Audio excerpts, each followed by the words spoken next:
আমি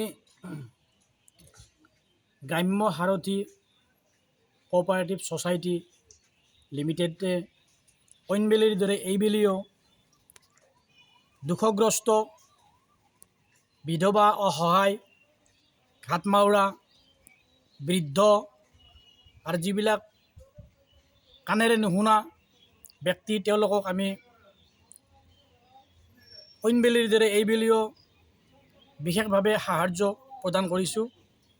আমি গ্ৰাম্য সাৰথী ছ'চাইটিয়ে আমি এইবাৰ 500 তেনেকুৱা অসহায় ব্যক্তিক আমি সাহাৰ্য প্ৰদানৰ ব্যৱস্থা গ্ৰহণ কৰিছোঁ।